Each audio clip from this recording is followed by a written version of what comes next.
Graça e paz, boa noite, amém? Louvado seja Deus.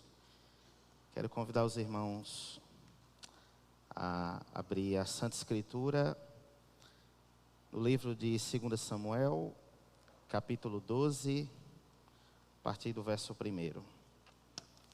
Será o texto base da nossa exposição nessa noite, amém?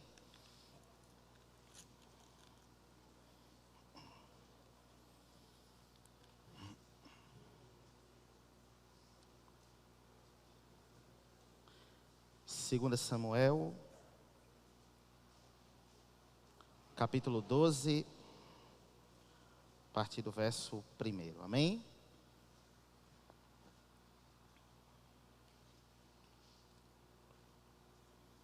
Os irmãos encontraram?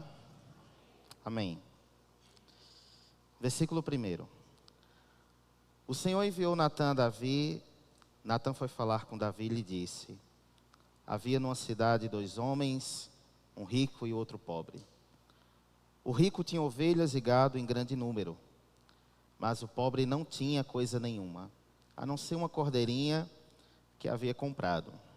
Ele a criou e ela cresceu em sua casa, junto com seus filhos. Comia da sua comida e bebia do seu copo, dormia nos seus braços e ele a tinha como filha. Certo dia, chegou um viajante à casa do homem rico, e este não quis pegar uma das ovelhas ou um dos seus bois para dar de comer ao visitante que havia chegado. Em vez disso, pegou a cordeirinha do homem pobre e a preparou para o homem que havia chegado. Verso 5. Então o furor de Davi se acendeu contra aquele homem, e ele disse a Natã: tão certo como vive o Senhor, o homem que fez isso deve ser morto. E pela cordeirinha restituirá 4 vezes, porque fez uma coisa dessas, porque fez uma coisa dessas e porque não se compadeceu. Verso 7, apenas a parte A. Então Natã disse a Davi: esse homem é você. Amém? Peço aos irmãos que deixem o texto aberto nessa passagem, e oremos mais uma vez ao Senhor, rogando por sua graça e sua misericórdia, amém? Querido Jesus, mais uma vez, nós rogamos a Ti, ó Deus, para que o Senhor, de acordo com a Tua misericórdia, Tua bondade, Tua graça, Senhor, tenha misericórdia de nós nessa noite. Que o Senhor ache em nós, ainda que como um instrumento frágil, como na condição de um miserável homem que necessita, carece da graça de Deus, que o Senhor ache em nós um instrumento, assim como o Senhor falou no nosso coração, para que eu possa transmitir para os meus queridos irmãos aqui desta casa, Senhor. Queremos rogar a Ti, Senhor, pelo Teu Espírito Santo, para que Ele de uma forma muito graciosa fale o nosso coração, a maneira qual o Senhor pretende nos falar, e assim seja feita a Tua vontade, Senhor, a partir da exposição desta palavra. Assim nós somos gratos a Ti, pelo santo e excelso nome de Jesus. Amém. Meus queridos irmãos, quando o Senhor ministrou esse texto ao meu coração, passagem bastante conhecida, e no decorrer que nós fomos organizando o sermão, nós entendemos que essa exposição, esse texto, ele precisaria ser exposto em pelo menos 2 partes. Então, de uma forma didática, consideramos melhor hoje, nessa terça-feira, expor para os irmãos a primeira parte desse sermão, mas essa primeira parte ela tem um tema e ela tem uma conclusiva. E assim o Senhor nos permitindo, em um segundo momento, eu faço a exposição da segunda parte desse sermão, que também ele tem o seu tema, sua proposta e sua conclusão. Isso por quê? Eu quero que os irmãos pensem comigo toda a aplicação da exposição dessa noite nos seguintes subtópicos.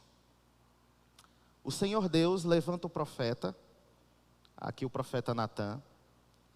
O profeta Natã, mediante a palavra de Deus, confronta Davi. E quais são os efeitos de Davi a partir do confrontamento que o profeta fez mediante a palavra de Deus? No nosso sermão, qual será o cerne do nosso sermão hoje? Deus levantou o profeta confrontou o pecador. No segundo momento, em outra parte, no segundo sermão, nós vamos expor os efeitos desse confrontamento. E para isso nós, no segundo sermão, na segunda parte desse sermão, nós iremos para um outro texto, que é o Salmo 51. Hoje, a nossa proposta ela será a exposição em 2 Samuel, do 12, do 1 ao 7. Amém, meus irmãos? Amém? Muito bem. No primeiro momento, eu quero contextualizar com os irmãos qual a razão de Natã ter chegado até aqui, no capítulo 12. Esse primeiro versículo, a parte A, quando o narrador nos diz que o Senhor enviou Natã a Davi. Qual é o contexto? Quais são os acontecimentos? Eu quero dividir essa contextualização em 3 partes. Primeira, Davi e Batseba. Quero convidar os irmãos a voltar só um pouquinho, 2 Samuel capítulo 11, do 1 ao 6. A palavra do Senhor diz assim: decorrido um ano, no tempo em que os reis costumavam sair para a guerra, Davi enviou Joabe, seus oficiais e todo Israel. Eles destruíram os filhos de Amon e sitiaram a cidade de Rabá. Mas Davi ficou em Jerusalém.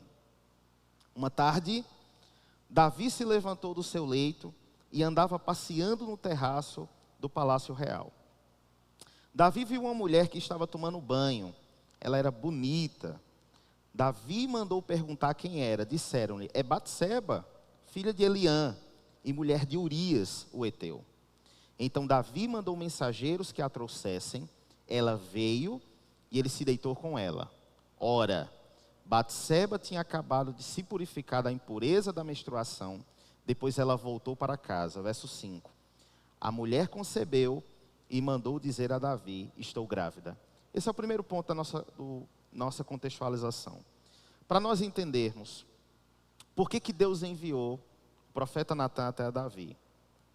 Aqui em Davi e Batseba, nós temos, primeiro, a consumação do pecado de Davi. Na narrativa, os irmãos conhecem, nós conhecemos a narrativa. Perceba a maneira como o narrador nos apresenta os fatos e perceba todo o desenrolar desses fatos. Davi, ele viu Batseba, Davi se agradou de Batseba, Davi chamou Batseba e Davi deitou com Batseba. Segundo tópico da nossa contextualização, Davi e Urias. Primeiro Davi e Batseba, segundo Davi e Urias. 2 Samuel 11, por gentileza, do 11 ao 13. Do 11 ao 13. E disse Urias a Davi: a arca Israel e Judá ficaram em tendas, e Joabe, meu senhor, os servos do meu senhor estão acampados no campo. E hei de eu entrar na minha casa para comer e beber, e para me deitar com a minha mulher. Pela tua vida e pela vida da tua alma não farei tal coisa. Verso 12. Então disse Davi a Urias: demora-te aqui ainda hoje, e amanhã te despedirei. Urias, pois, ficou em Jerusalém aquele dia e o seguinte. Verso 13. E Davi o convidou, e comeu e bebeu diante dele, e o embebedou. E à tarde saiu a deitar-se na sua cama com os servos do Senhor, porém não desceu à sua casa. Primeiro ponto da nossa contextualização, Davi e Batseba. Segundo, Davi e Urias. E agora o nosso terceiro e último ponto, para que a gente se situe dos acontecimentos, lá em 2 Samuel 12. Terceiro tópico, a morte de Urias. A morte de Urias. Por gentileza, a partir do verso 14. E sucedeu que pela manhã Davi escreveu uma carta a Joabe e mandou-lhe por mão de Urias.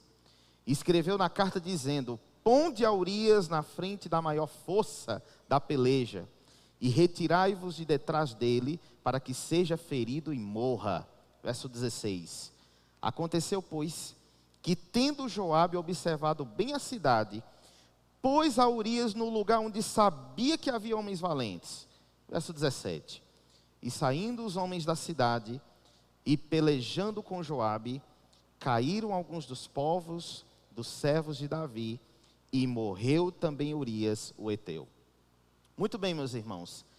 Esses aqui são os desdobramentos contextuais para que a gente entenda os acontecimentos, 2 Samuel, no capítulo 12, a partir do verso 1. Eu quero atentar para os irmãos alguns pontos importantes aqui nesses trechos. Primeiro, de Davi e Batseba. Segundo, Davi e Urias. E terceiro, a morte de Urias. A partir disso, é muito importante que possamos compreender o desdobramento desse enredo. Nós podemos considerar que aqui, desde lá do capítulo 11, no versículo 1, há em Davi uma predisposição para que ele executasse um pecado, o qual, a partir de uma situação específica, isso motivou e engrenou seu coração a pecar. Me chama muita atenção, no momento que eu pensava sobre esse texto e refletia sobre ele, em uma questão a qual eu concordo muito, que na verdade nós não agendamos pecados. Nós, enquanto santos, eleitos de Deus, uma vez que nós temos a compreensão plena da obra vicária que Jesus fez na nossa vida, o pecado não faz parte da nossa agenda. Mas é claro, uma vez que temos uma natureza caída, o pecado acidentalmente ele vai acontecer. Sendo que diante do acontecimento do pecado, nós, aqueles os quais receberam de Deus uma obra de regeneração pelo Espírito Santo, nós nos arrependemos desses atos e confessamos a Deus. Mas aqui nesse pecado de Davi é uma situação particular muito interessante. Davi, e em nenhum momento de nossa exposição nós vamos contestar a obra salvífica de Deus sobre Davi, mas é interessante perceber que os desdobramentos do pecado de Davi parecem muito bem pensados, planejados e executados. Isso nos chama muita atenção. Primeiro, nos chama a atenção porque, na verdade, é interessante a gente pensar muito na nossa condição espiritual. A condição espiritual que nós temos como de uma vida de oração, como uma vida de pertencimento a uma comunidade, de uma vida de piedade, de uma vida de bom procedimento, de uma vida de robustez espiritual. E talvez em momentos de nossa vida nós possamos estar vivendo numa baixa de momento espiritual. Podemos estar vivendo momentos de decadência espiritual. Mesmo numa condição salvífica, mesmo numa condição em que Deus realizou a obra regeneradora na minha vida, eu posso estar numa condição de crise. De modo que eu não tenho mais prazer em oração como eu tinha antes. Eu não tenho mais prazer na compreensão e na leitura e no estudo da palavra como eu tinha antes. Talvez eu não tenha mais prazer de fazer parte da minha comunidade como eu tinha antes. Talvez eu não tenha mais prazer, mais deleite, mais vontade de ouvir sermões como eu tinha antes. É importante lembrar que esse mesmo Davi, ele fala lá no Salmo 51, que ele roga a Deus, ele clama a Deus para que não tire dele a alegria de ser um salvo. Então nós podemos ser salvos, nós podemos estar na condição eterna da eleição de Deus. E no meu modo de ver, eu sei que os irmãos entendem muito bem isso, a salvação não é um ticket, a salvação não é um mérito humano, a salvação ela concentra-se no mérito de Cristo. E uma vez que a obra salvífica foi realizada na nossa vida, eu não parto do pressuposto que você cai no estado de não salvo. Mas na nossa vida, mesmo após ser alcançados por Cristo, podemos estar num momento de baixa espiritual. Talvez, todo esse enredo pecaminoso de Davi se deve, provavelmente, num momento de crise espiritual, de baixa espiritual.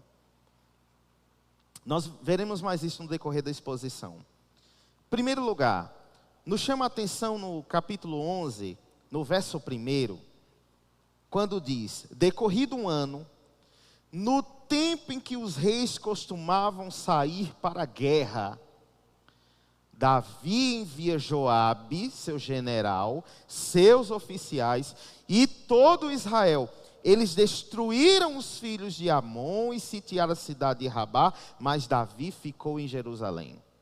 O que nos chama a atenção nesse versículo? Primeiro, nós podemos aqui alegorizar acerca da nossa vida espiritual. Esse momento, o narrador nos legitima que era um tempo que os reis saíam para guerrear. Era um tempo que os reis, junto com o seu general, junto com os seus soldados, eles iam fazer parte de uma batalha. Porque isso era um ofício dos reis. Momentos de crise espiritual, momentos de decadência espiritual, podem evidenciar momentos nos quais nós deveríamos estar lutando espiritualmente, orando espiritualmente, se consagrando espiritualmente, mas estamos num momento de sonolência, num momento de abstenção, num momento de baixa, num momento de negligência. Davi aqui, ele foi negligente. O papel dele era estar com seus oficiais, com o seu general, guerreando junto com Israel. Talvez isso represente um pouco da nossa vida quando estamos nesses momentos de crise. Que é o momento no qual Deus nos chama para lutar, Deus nos chama para orar, Deus nos chama para estudar mais a palavra, Deus nos chama para estar trabalhando na nossa comunidade. E o nosso momento talvez seja como Davi. Eu fico no palácio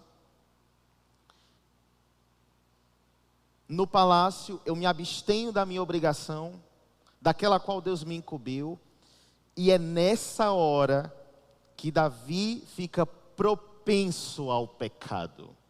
É nesses momentos de baixa, é nesses momentos de decadência, é nesses momentos de crise, é nesses momentos de abstenção do que Deus me mandou fazer, do que Deus me direcionou a fazer, e nós não fazemos, nós não oramos, nós não lutamos, nós não lemos, nós não estudamos. É nesse momento que o diabo, de uma forma muito bem arquitetada, ele ataca Davi. E os irmãos atentem para uma situação muito interessante aqui no capítulo 11. Nos parece, do ponto de vista cronológico, que o diabo não precisou de muita coisa, de muito enredo, de muita história, para que Davi adulterasse com Batseba. Os fatos nos parecem muito rápidos. Davi está no alto do seu palácio, Davi vê a mulher nua, Davi pergunta quem é, Davi manda chamar, ela vem, Davi deita-se com ela e o pecado é consumado. O que nós precisamos aprender de uma forma muito valiosa aqui? Construir um nome demora muito tempo. Construir um ministério demora muitos anos. Meus irmãos, uma queda grave pode ser em segundos. Uma queda grave pode ser num flerte. Uma queda grave pode ser em uma mensagem. Uma queda grave pode ser em um clique. Uma queda grave pode ser em uma palavra. Uma queda grave pode ser em uma assinatura. Nós precisamos aprender isso aqui. Diante disso, eu quero atentar para os irmãos alguns pontos aqui que são extremamente importantes para nós. Dentro daquilo que nós entendemos aqui nessa aplicação. Para isso, eu quero ler com os irmãos 2 Samuel, vamos continuar no capítulo 11, dos versos 23 ao 25. Verso 23. Perdão, o mensageiro a Davi: na verdade, que mais poderosos foram aqueles homens do que nós. E saíram nós ao campo, porém nós fomos contra eles, até a entrada da porta.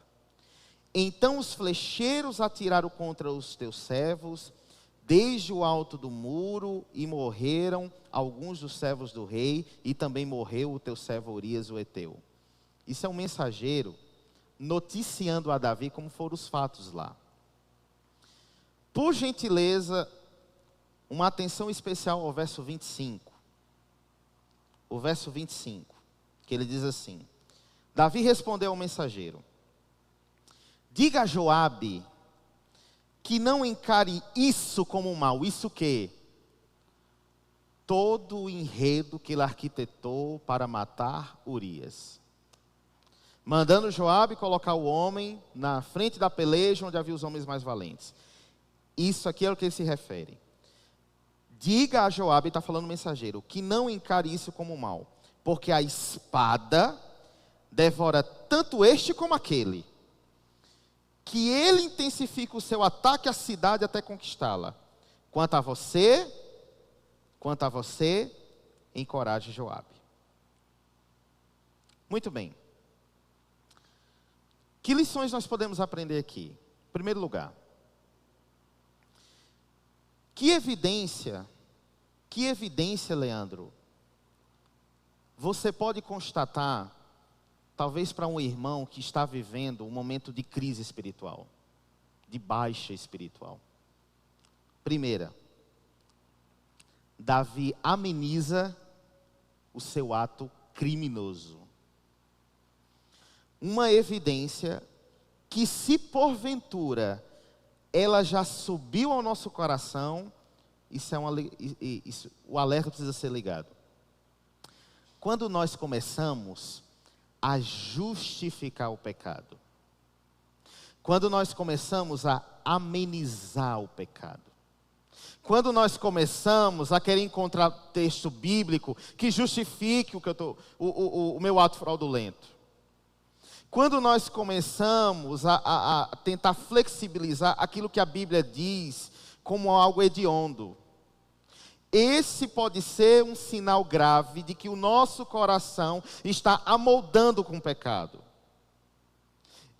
Isso pode ser uma evidência clara também de que a nossa posição para com o pecado não é de confronto, não é de constrangimento, não é de arrependimento, mas é de conformidade, a ideia é de conformar. Vamos conformando o pecado. Um conselho que eu acho que é muito importante para nós: negociar pecado é fazer acordo com o diabo. Negociar pecado, usar o pecado como negociata, usar o pecado como manejo, usar o pecado como respaldo de justificativa. Você ou eu estamos fazendo acordo com o diabo. Lembre-se bem da narrativa lá em Gênesis. A serpente, de uma forma sinuosa, estratégica, branda, com um discurso doce, entra no coração de Eva. Uma vez que entra no coração de Eva, entra no coração de Adão. Pecado original. O que nós aprendemos aqui também? É muito problemático da parte de Davi, isso que ele coloca para o mensageiro que dizer a Joabe: olha, diga a Joabe que ele não se escandalize. Já ouviram esse discurso? Mas meu irmão, isso é um ato problemático. Mas meu irmão, cuidado com essa amizade, cuidado com esses acessos, cuidado com esse discurso. Não, meu irmão, isso é apenas uma questão de contexto. Isso é apenas uma questão de trabalho. Isso é apenas uma questão de amizade. Lembra da pregação de domingo? Vamos colocando em caixinhas. A gente precisa ter muito cuidado. Às vezes a gente coloca pecados dentro de uma caixinha, embrulha ela, coloca um laço bonito e deixa bem encostadinho. Davi deitou com Batseba. Davi viu Batseba, desejou Batseba, deitou com Batseba. Arquitetou a morte de Urias, matou o marido. E manda dizer a Joabe que não se escandalize com isso, porque a espada mata um como mata o outro. Então isso acontece. Isso acontece. De todo coração, meus queridos irmãos, tenhamos muito cuidado.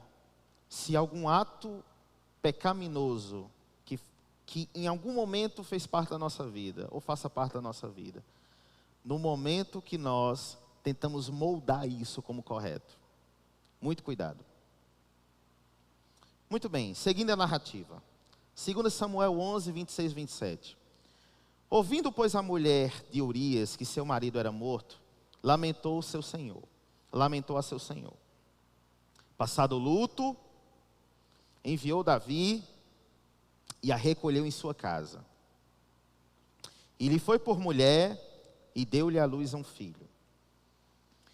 Porém, esta coisa que Davi fez pareceu mal aos olhos do Senhor.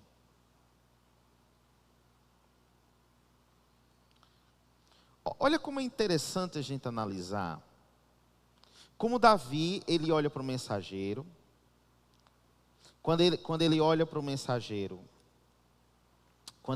mensageiro, que manda dizer a Joabe que não se escandalize com aquilo em outras palavras acontece, pecado é assim mesmo, vamos seguindo a vida, até porque a carne é fraca e nós vamos caminhando, porque ciclano também foi, hoje está bem, esses discursos. Olha como é interessante a nossa percepção muito equivocada de pecado.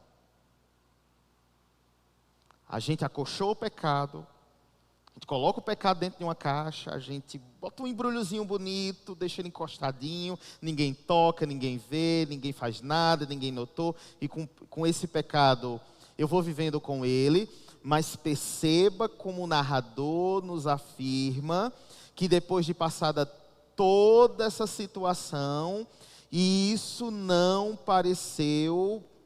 pareceu mal aos olhos do Senhor. Duas lições importantes nesse versículo. Primeiro, Deus não premia pecado. Deus não acolchoa pecado. Deus não legitima pecado. Deus não abre exceção para pecado. Deus não abre uma PEC na Bíblia para que aquilo seja pecado. Deus não legitima de forma nenhuma, em nenhum momento na Escritura Bíblica, dizer isso é pecado, mas se fizesses assim, isso não é pecado. O que nós aprendemos? Que pecado é pecado, que pecado desvia o homem de Deus, que o pecado é algo que precisa ser confrontado no homem, porque os méritos de Cristo, a obra redentora de Cristo, é que me tornou justo diante de Cristo. Então eu não posso me acolchoar com isso. Aí um ponto interessante. Uma conjectura. Vamos alegoricamente colocar Natã como a figura do pastor de Davi. Estou sendo alegórico. Olha como é argumento de crente que acolchoa pecado. Vamos imaginar que Natã fosse pastor de Davi, o líder de Davi, e chegasse para Davi e fosse repreendê-lo. Como aconteceu.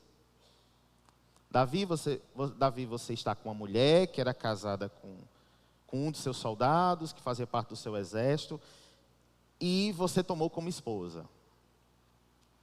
Talvez, na condição espiritual que nós estamos vendo Davi aqui, e da forma como ele está tratando esse pecado, talvez o argumento de Davi fosse: Natã, não estou fazendo nada demais. Eu casei com uma viúva. Se eu casei com uma viúva, não há nenhum problema. Sabe essas frases que são muito problemáticas e às vezes, talvez por falta de informação ou discernimento, nós como crentes ficamos replicando? Deus escreve certo por linhas tortas. Frases como essas são muito problemáticas. Às vezes nós vamos amoldando as coisas dessa maneira. Olha como isso é interessante. Veja bem, é verdade, eu fraudulei essa nota, mas foi para o bem da empresa. Eu estou mentindo para minha esposa, mas assim, foi para o bem dela. Assim, é verdade, eu fiz aquilo ali errado, mas isso aqui eu estou fazendo certo. E a gente vai amoldando essas coisas e vamos vivendo assim, e vamos considerando que Deus olha para nós como se tudo estivesse muito correto. Eu falo palavrão, mas eu não falo na igreja. E nós vamos amoldando essas coisas em caixas. E nós vamos colocando embrulhos bonitos. E vamos achando que, como meus irmãos não veem, como minha esposa não vê, como as pessoas do meu trabalho não veem, como o meu pastor não vê, então assim, Deus também não vê. Sendo que isso é muito problemático. Porque desde o primeiro momento, lá em Samuel no capítulo 11, quando Davi levanta pela manhã, e se na predisposição do pensamento de Davi, havia nele um desejo pecaminoso, lascívio e imoral, Deus já estava contemplando tudo. Deus já estava vendo tudo. Deus já estava percebendo tudo.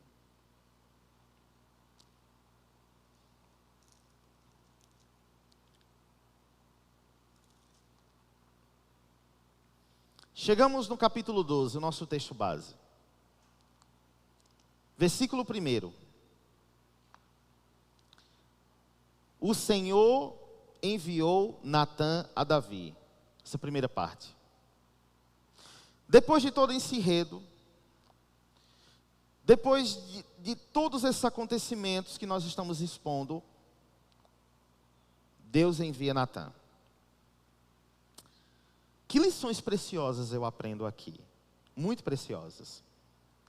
A primeira. Eu não sei da forma como cada um de nós aqui lidamos com os nossos calcanhares de Aquiles. Aquiles é um personagem da mitologia grega, que ele, quando nasceu, foi banhado em um rio místico. E a curiosidade é que quando ele foi banhado, ele foi segurado pelo calcanhar, e ele foi banhado nesse rio, como uma espécie de batismo, de proteção. Sendo que a única parte a qual ele não foi banhado, foi justamente o calcanhar, porque ele foi segurado no calcanhar. Por isso que essa parte do calcanhar, ela é chamada de calcanhar de Aquiles. Isso é uma referência à mitologia. Aquiles se tornou um grande guerreiro, um dos mais poderosos das narrativas mitológicas, mas aí na batalha de Troia ele foi vencido, porque o seu oponente descobriu a sua fraqueza, o calcanhar. Muito bem. Alegoricamente, é nossa vida espiritual. A obra regeneradora de Deus sobre nossa vida é uma obra que, no meu modo de ver, e biblicamente isso nos evidencia, que Deus nos coloca sobre uma nova natureza. Paulo diz isso. Na teologia paulina isso é muito bem apresentado. Mas nós, na condição de justificados diante de Deus, nós ainda estamos numa condição pecaminosa, porque nós somos carne. Então, todos nós, de alguma maneira, menos ou mais intenso, nós temos nossos calcanhares de Aquiles. Alguns é na área financeira, outros na área da cobiça, outros na área do trabalho, outros na área da imoralidade. Todos nós, mesmo sendo lavados e remidos pelo sangue de Jesus, enquanto estivermos nessa carcaça de corpo, nós estamos numa condição pecaminosa. O que nós aprendemos é que talvez, diante dos nossos embrulhos, dos nossos pecados embrulhos, nós então achamos que em nenhum momento isso vai ser cobrado de nós, porque está numa caixinha e está bem guardado. Mas Deus, de uma forma graciosa, pode levantar irmãos para lhe aconselhar. Deus, de uma forma graciosa, levanta os nossos líderes espirituais para nos ajudar. Seja exortando no púlpito, seja no aconselhamento, seja numa mensagem, seja numa conversa. Mas a gente continua deixando o pecado numa caixinha bem embrulhada. O que esse texto nos evidencia? Que uma hora a casa vai cair. Uma hora Natan vai bater na porta. Uma hora o meu pecado vai ser colocado à luz. Uma hora meu cônjuge vai saber. Uma hora meu patrão vai saber. Uma hora meu pastor vai saber. Uma hora meus irmãos vão saber. Foi o que aconteceu aqui. Outra lição preciosa. Podemos até argumentar para os nossos líderes espirituais. Talvez uma desculpa, como talvez a conjectura que nós fizemos. Não, eu casei com ela, mas ela era viúva. Então está tudo bem. Sendo que só tem uma questão aqui. Eu posso argumentar contra meu pastor, posso argumentar contra meu líder, posso argumentar contra minha esposa, posso argumentar contra meu coordenador, posso argumentar contra os meus alunos, mas no momento que Cristo bater a porta, no momento que ele enviar o profeta Natan, eu não tenho como mentir para ele. Eu não tenho. Isso é uma lição muito preciosa aqui. O Senhor enviou Natan a Davi. Aí nós temos a narrativa alegórica aqui, que é muito interessante. Natan foi falar com Davi e lhe disse: havia numa cidade 2 homens, um rico e outro pobre. O rico tinha ovelhas e gado em grande número, mas o pobre não tinha coisa nenhuma, a não ser uma cordeirinha que havia comprado. Ele a criou e ela cresceu em sua casa, junto com seus filhos, comia da sua comida e bebia do seu copo, dormia nos seus braços e ele tinha como filha. Certo dia, chegou um viajante à casa do homem rico, e este não quis pegar uma das suas ovelhas ou um dos seus bois para dar de comer ao visitante que havia chegado. Em vez disso, pegou a cordeirinha do homem pobre e a preparou para o homem que havia chegado. Essa daqui é a narrativa alegórica. Verso 5. Então o furor de Davi se acendeu contra aquele homem e ele disse a Natan, : tão certo como vive o Senhor, o homem que fez isso deve ser morto. Primeira lição. Os irmãos já analisaram que quando o pecado é alheio, nosso sentimento é de condenação, de altivez, de orgulho. Ciclano caiu, é um fraco. Ciclano não está bem no casamento, também não é um bom marido, como se eu fosse. Mas Beltrano na empresa é mau funcionário. É um absurdo isso. O nosso olhar é de altivez. Porque nós sempre consideramos que nós somos melhores que nossos irmãos. A gente sempre considera que peca menos, que a gente é mais espiritual, que a gente é menos propenso a cair, que a nossa condição é melhor do que o outro. O nosso pensamento para com os nossos irmãos, muitas vezes é esse que sobe no nosso coração. A gente se acha o melhor marido do mundo, a gente se acha que é o melhor funcionário do mundo, que é a melhor ovelha do mundo, e a gente sempre olha para o outro como se o outro estivesse numa condição pecaminosa, sempre pior do que a nossa. O texto diz que Davi subiu furor sobre ele. Meus irmãos, nós estamos falando de um homem que ele seria aqui minimamente, mas minimamente acusado de homicídio por premeditação. É um crime grave no Código Penal, no mínimo. Ele tomou como esposa uma mulher que não era dele.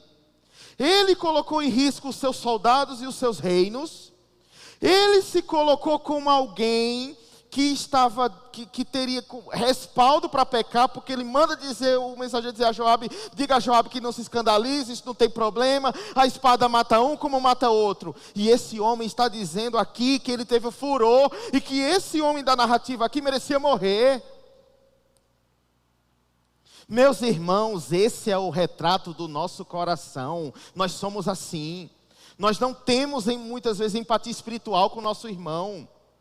Nós não olhamos para ele na condição de que ele é um pecador, que ele necessita da graça de Deus, que ele necessita das minhas orações. Eu me acho mais espiritual que todo mundo, eu me acho mais escolhido que todo mundo, o meu pecado sempre é menor, Deus me agracia mais do que todo mundo, mais misericordioso comigo mais do que todo mundo. Essa é um equívoco que nós alimentamos no nosso coração. Quer uma prova? Dentro de um contexto genérico, igreja de Cristo espalhado pelo mundo, em reuniões informais entre os irmãos, há muito mais relatos de vidas alheias dos irmãos do que predisposição de orar espiritualmente por os irmãos. Uma prova.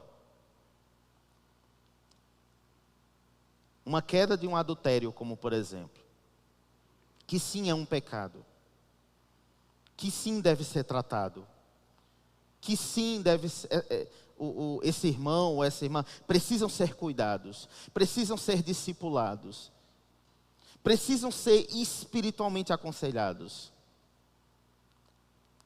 Mas nós nos chocamos mais com o escândalo do sensacionalismo do que pela empatia espiritual. Em alguns círculos informais, de forma genérica, parece que existe mais prazer em comentar o sensacionalismo do pecado do que compungir o coração para orar pelo irmão. O retrato da internet nos sites gospel. Meus irmãos, tem site que se chama Fuxico Gospel. Meus irmãos, não tem nenhuma edificação bíblica um site como esse. Não tem nenhuma edificação da palavra de Deus num site como esse. Milhões de crentes acessam essas páginas, para compartilhar o quê? Escândalo, conversa fiada, besteira. Isso não é edificação cristã. Isso não é a palavra de Deus. Ó Davi, ó nosso coração, acendeu o furor. Aí com o pecado alheio, acende o furor do nosso coração. Mas é muito fraco mesmo. Ô meu irmão, olhe para a nossa condição. Se eu e você está aqui, é para o mérito de Cristo. A teologia nos ensina que a nossa condição é de depravado, longe de Deus, caído no pecado. Meus irmãos, nós precisamos entender que é somente pelos méritos de Cristo, pelos méritos dele, pelo sacrifício dele, pelo sangue dele, irmãos, que você vai entrar no céu. Não é por você não. Não é porque você se acha mais espiritual, mais santo, mais ungido, mais escolhido. que Deus ama mais você, que você é mais especial, que você é o ouro puro de Ofir. Não é nada disso, meu irmão. O que na verdade garante o seu nome no livro da vida chama-se Jesus Cristo de Nazaré. Se não fosse por Ele, irmão, a minha condição era pior do que o filho pródigo, jogado na lama, comendo as bolotas dos porcos. É esse que nós somos. Sabe que texto nós podemos lembrar aqui? Os irmãos não precisam abrir. Apocalipse, capítulo 3, verso 15.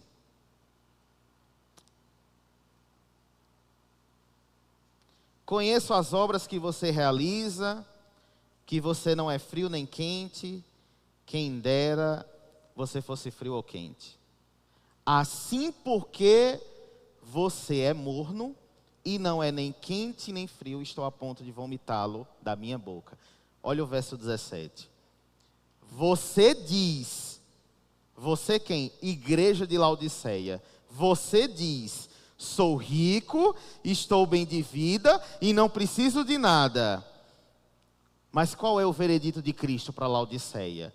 Mas você não sabe que é infeliz, miserável, pobre, cego e nu.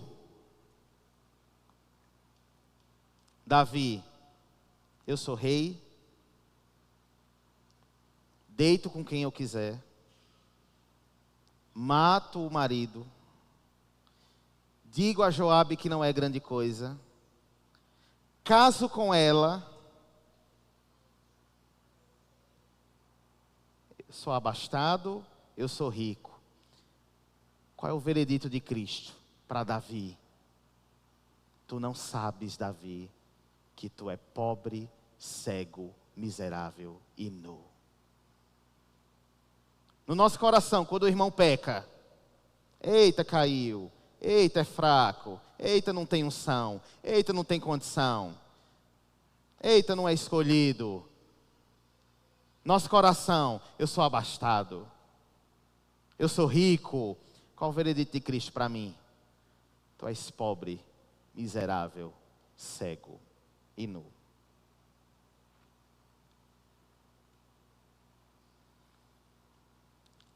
Mas sabe o que é interessante? Quando diz que o furor subiu sobre Davi, olha como isso é interessante. Quando o furor subiu sobre Davi, no verso 5, então o furor de Davi se acendeu contra aquele homem e ele disse a Natã, tão certo como vive o Senhor, o homem que fez isso deve ser morto. 6. E pela cordeirinha restituirá 4 vezes, porque fez uma coisa dessas e porque não se compadeceu. Qual o senso de Davi? De justiça. Muitas vezes, pela queda e do pecado do irmão alheio, a altivez do nosso coração, a gente embrulha numa caixa e chama de justiça.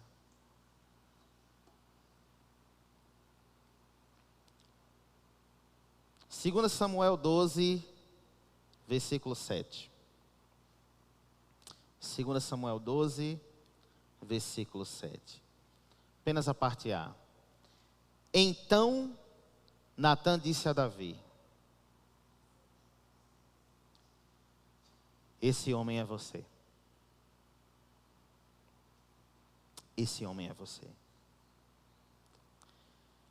Meus queridos irmãos, 3 aplicações finais para esse nosso primeira parte do sermão. Primeira aplicação.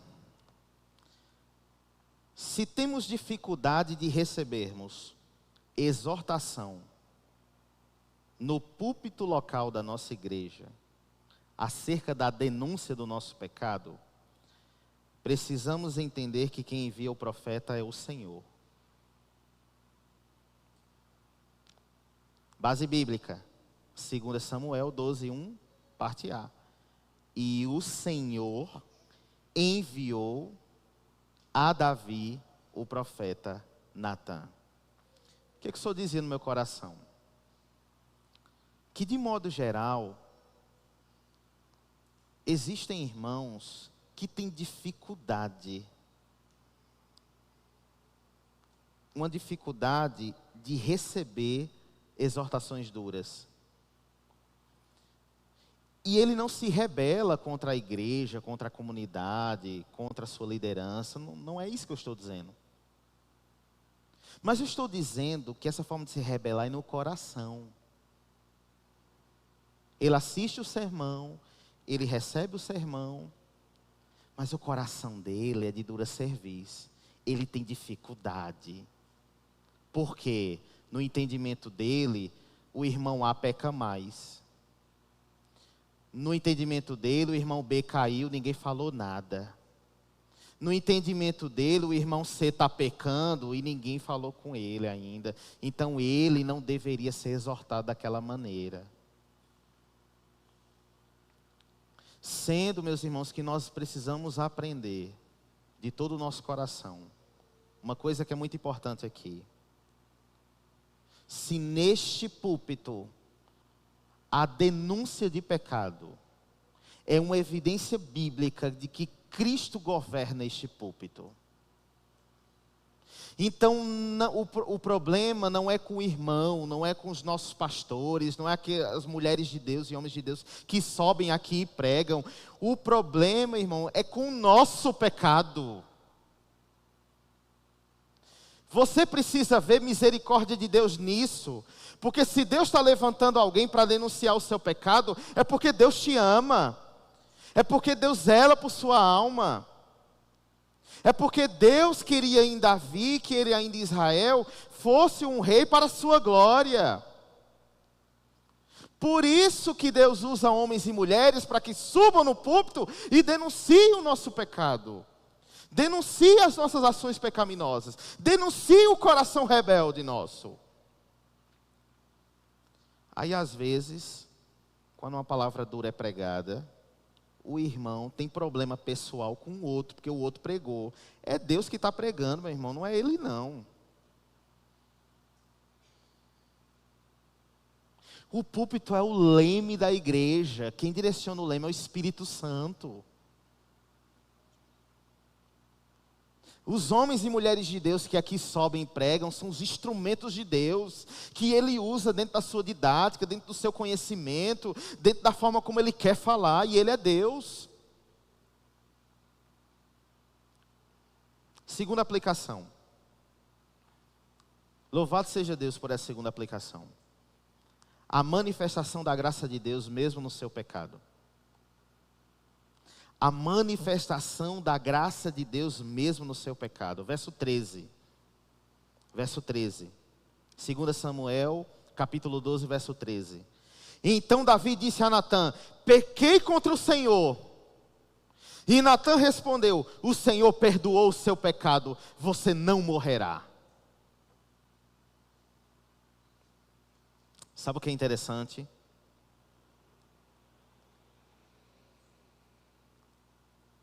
Verso 5. Então o furor de Davi se acendeu contra aquele homem e ele disse a Natã: tão certo como vive o Senhor, o homem que fez isso deve ser morto. Está vendo a nossa régua com o irmão? Quando o irmão peca, a nossa régua. Aí a graça de Deus se revela até numa hora de denúncia de pecado, dizendo: Davi, tu não morrerás. Sabe o que é isso, irmão? Isso é graça. Cada sermão duro que for pregado nesse púlpito, para exortar o coração, para denunciar o pecado, entenda como graça. É graça de Deus. É Deus zelando por sua alma. É Deus zelando para que você não se perca no caminho, para que seu casamento seja melhor, para que você conserte a situação no seu trabalho, para que você deixe de mandar flerte para aquela moça ou para aquele rapaz, para que você entenda que no seu local de trabalho você não pode mais fazer aquilo, que você não tem que ter mais uma boca imoral, uma boca santa na igreja e uma boca imoral no trabalho. É por isso que Deus usa instrumentos, homens e mulheres, para que subam no púlpito de forma instrumentalizada e pregue a palavra de Deus e denuncie o seu pecado. Isso é graça, irmãos. Terceira e última aplicação. Deus não premia e nem deixa o pecado impune. 2 Samuel 12, 14. Entretanto, uma vez que você insultou o Senhor, o menino morrerá. Os irmãos lembram que lá no 11, Batseba, ela engravidou nesse enredo que Davi deitou-se com ela. Deus não premia pecado. E o pecado não fica imune. O que o Senhor diz no nosso coração? Abandone a causa primária da sua queda. Abandone essa prática. Abandone esse flerte. Abandone essas mensagens. Saia desse grupo. Deixe esse vocabulário. Não seja mais fraudulento no seu trabalho. Conserte sua situação dentro da sua casa. Porque hoje o Senhor nos exorta, com os nossos pastores, com homens e mulheres de Deus que sobem neste púlpito, com aconselhamentos, com palavras bíblicas, com irmãos preciosos que mandam mensagem, com homens de Deus que aconselham o nosso coração. Se eu não atender ao que o Senhor está fazendo, Natan vai bater na minha porta.